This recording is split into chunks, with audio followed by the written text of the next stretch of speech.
Good morning all of you. Welcome to class BA first year students.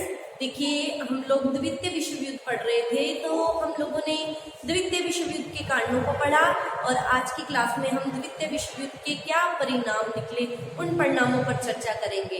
तो देखिए, प्रथम विश्व युद्ध की समाप्ति के पश्चात जो शांति सम्मेलन हुआ था, उस शांति सम्मेलन जब समाप्त हो गया था, जो महान शक्तियां इस शांति सम्मेलन का प्रतिनिधित्व कर रही थी, उन प्रतिनिधियों से ये आशा की गई थी कि वो आने वाले भविष्य में पुरानी गलतियों को नहीं दोहराएंगे। ठीक है, लेकिन शीघ्र ही ये जो आशा की गई थी उनसे, ये आशा मिथ्या थी, भ्रमित निकली। शीघ्र ही ये निराशा में परिवर्तित हो गई। ठीक है, और प्रथम विश्व युद्ध की समाप्ति के पश्चात जो घटनाक्रम चला वो सीधा ही द्वितीय विश्व युद्ध की ओर ले गया। ठीक है, और 1939 को द्वितीय विश्व युद्ध ये जो शुरू हुआ, ये 6 साल तक द्वितीय विश्व युद्ध चलता रहा और इसने अपने अनेक दूरगामी परिणाम छोड़े। तो आज हम इन्हीं परिणामों के विषय में चर्चा करेंगे। ठीक है, तो देखिए द्वितीय विश्व युद्ध के परिणाम। तो द्वितीय विश्व युद्ध का जो सबसे भयंकर परिणाम था वो था जन धन की हानि। देखिए, द्वितीय विश्व युद्ध की समाप्ति के पश्चात जब जांच हुई तो पता चला कि दोनों पक्षों को ही अपार हानि हुई है। ठीक है, चाहे वो दूरी राष्ट्र है चाहे वो मित्र राष्ट्र है। ठीक है, और दोनों गुटों के कुल मिलाकर इस युद्ध में 2,20,00,000 लोग मारे गए। ठीक है, और 3,30,00,000 लोग क्या हो गए, इस युद्ध में घायल हो गए। ठीक है, अब देखिए, ये तो जन की हानि। अगर हम धन की हानि की बात करते हैं तो क्या कहते हैं कि इसका कोई भी अनुमान नहीं लगाया जा सकता। ठीक है, पूरा ही विश्व इस आर्थिक हानि के चपेटे में आ गया। उद्योग धंधे नष्ट हो गए, कारखाने खत्म हो गए, फसलें क्या हो गई, वीरान हो गई, भूमि बंजर हो गई। ठीक है, मतलब बहुत सारे राष्ट्र क्या हो गए थे, इस युद्ध में खत्म हो गए थे। ठीक है, जैसे जापान है, जर्मनी है, इटली है, ये सब क्या हो गए थे, खत्म ही हो गए थे।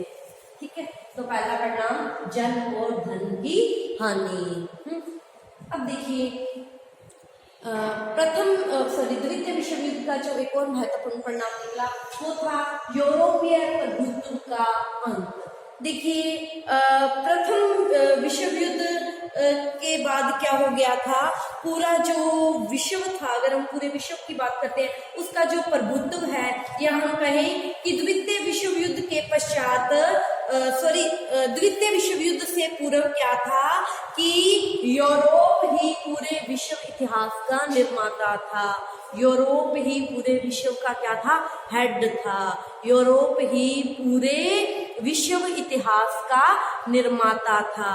ठीक है, किंतु द्वितीय विश्व युद्ध के बाद क्या हो गया, ये जो यूरोप का प्रभुत्व था, प्रभाव था पूरे विश्व पर, ये क्या हो गया, खत्म हो गया। क्यों? क्योंकि यूरोप की जो शक्तियां थी, अगर हम बात करते हैं जर्मनी क्या हो चुका था, बिल्कुल ही पंगु हो चुका था, अपाहिज हो चुका था।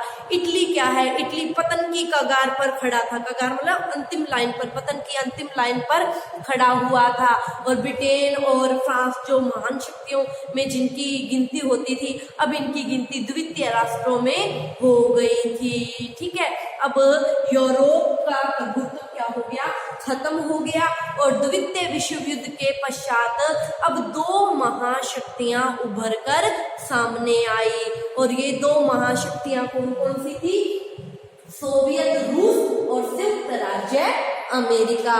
और ये दोनों ही शक्तियां अलग अलग विचारधाराओं की पोषक थी।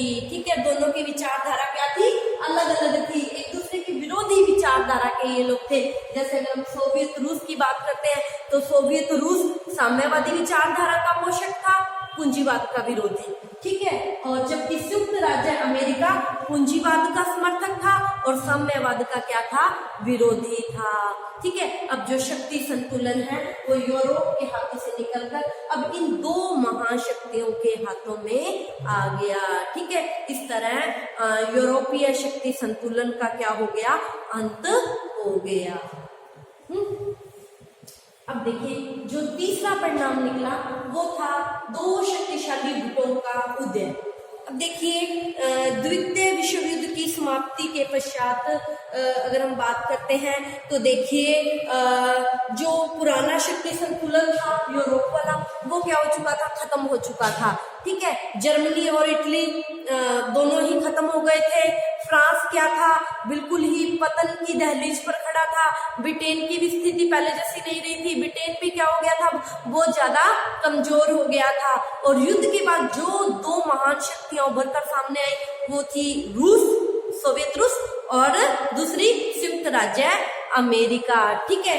तो देखिए दो जो महान शक्तियां हैं, अगर हम उनमें रूस की बात करते हैं तो रूस महाशक्ति के रूप में जब उभर कर आया तो रूस का सम्मान क्या है, बढ़ गया। सभी देश उससे सहायता लेने लग गए, उससे मित्रता करने लग गए, तो उसके साम्यवादी सिद्धांतों में भी विश्वास करने लगे। जैसे पोलैंड है, रोमानिया है, हंगरी है, चेकोस्लोवाकिया है, बलोरिया है आदि ने रूस की साम्यवादी सरकार को मान्यता दे दी, रूस की मित्र बन गई। और रूस में के पक्ष में जब ये इतने सारे देश आ गए तो रूस एक शक्तिशाली देश बन गया ना रूस का, ये रूस के मित्र हो गए। तो देखो मैंने बात की दो शक्तिशाली गुट। ठीक है। तो जो दूसरा गुट था तो अगर हम उसकी बात करते हैं तो ऐसी स्थिति में एक तो रूस उभर कर आया सामने द्वितीय विश्व युद्ध के पश्चात, और रूस के सामने रूस का मुकाबला कर सके जो ऐसा दूसरा देश उभर कर सामने आया वो था संयुक्त राज्य अमेरिका। ठीक है। और संयुक्त राज्य अमेरिका क्या था, आर्थिक दृष्टि से, पैसे की दृष्टि से क्या था, संपन्न देश था।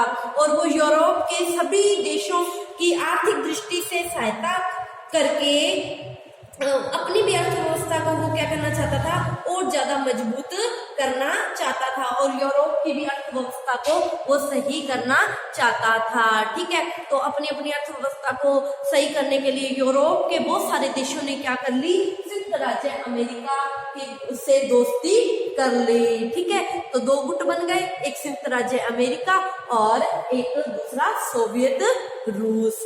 ठीक है। तो ये दो गुट अब उभर कर सामने आए। देखिए अगला जो परिणाम था वो था राष्ट्रीयता की भावनाओं का नव जागरण। राष्ट्रीयता मतलब देश प्रेम की भावना। देखिए द्वितीय विश्व युद्ध के पश्चात यूरोपीय देशों के साम्राज्य में क्या आ गई, राष्ट्रीयता की भावना आ गई। यूरोपीय देशों का साम्राज्य से मतलब है कि यूरोप के देशों ने जिन जिन देशों को अपना उपनिवेश या गुलाम बना रखा था, अब उन गुलाम देशों में भी देश प्रेम की भावना आने लग गई। ठीक है। और अब यूरोप के लिए अपने साम्राज्य को बनाए रखना क्या हो गया, कठिन हो गया। और द्वितीय विश्व युद्ध के पश्चात क्या हो गया, ब्रिटिश सरकार ने अपनी नीति में परिवर्तन लाया और इन जिन देशों में राष्ट्रीयता की भावना आ रही थी, जैसे बर्मा है, मलाया है, इसका उदाहरण हम एक सबसे महत्वपूर्ण लेते हैं भारत भी तो गुलाम था। ठीक है। जब हम लोगों में भी सब में राष्ट्रीयता, देश प्रेम की भावना आ गई, देश को आजाद करवाना चाहते थे। अब द्वितीय विश्व युद्ध के पश्चात ये यूरोपीय देश कमजोर हो चुके थे, अतः इन्हें अपनी नीति में परिवर्तन लाना पड़ा और इन देशों को स्वतंत्र करना पड़ा। ठीक है। परिणाम स्वरूप भारत, मलाया, बर्मा ये सब क्या हो गए, स्वतंत्र हो गए। देखिए अगला जो परिणाम है वो है अनेक विचारधाराओं का विकास। अब क्या हो गई, युद्ध के पश्चात विभिन्न सिद्धांतों में संघर्ष हुआ, अनेक विचारधाराएं सामने आई।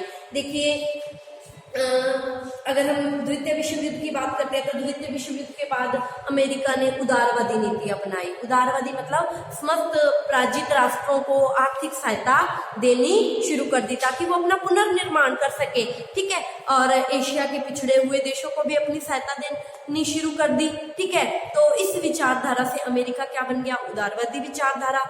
का पोषक बन गया। ठीक है, इस युद्ध के पश्चात अगर हम सोवियत रूस की बात करते हैं तो वो साम्यवाद का केंद्र बन गया। उसने अपनी स्थिति को मजबूत बनाने के लिए किसानों के समर्थन और पूंजीपतियों के विरुद्ध आवाज उठाई, और जो पूंजीपति देशों से जो लोग परेशान थे वो साम्यवाद उनके लिए आकर्षण का केंद्र बन गया। वहां पे साम्यवादियों की संख्या क्या हो गई, बढ़ने लग गई। ठीक है, तो परिणाम स्वरूप अलग अलग विचारधाराएं आने लग गई। ठीक है, तो एक साम्यवाद एक पूंजीवाद, दो खेमे बन गए। कुछ देश साम्यवाद में चले गए, कुछ पूंजीवाद की ओर चले गए, है ना। और ये दोनों विचारधाराएं एक दूसरे को नष्ट करना चाहती हैं, आज भी ये प्रयत्नशील है। ठीक है, तो भारत आजाद होने के बाद 1947 के बाद भारत जो था उसने क्या किया, विश्व का देशों को तटस्थता की नीति का पाठ पढ़ाया। ठीक है, तटस्थ देश से मतलब है ना साम्यवाद के गुट में जाना और ना ही पूंजीवाद के गुट में जाना, तटस्थ रहना, अलग रहना। तो विश्व के लोगों को तटस्थता की नीति का पाठ पढ़ाने वाला भारत ही था। भारत तटस्थ देशों का क्या बन गया, नेता बन गया।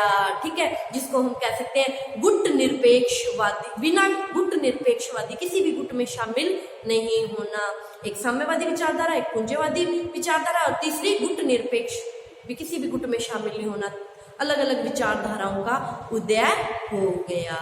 ठीक है, तो आगे और क्या परिणाम निकले उनके बारे में हम कल की क्लास में चर्चा करेंगे। आज की क्लास के लिए इतना ही। आप इसका स्क्रीनशॉट ले लीजिए। Thank you all of you.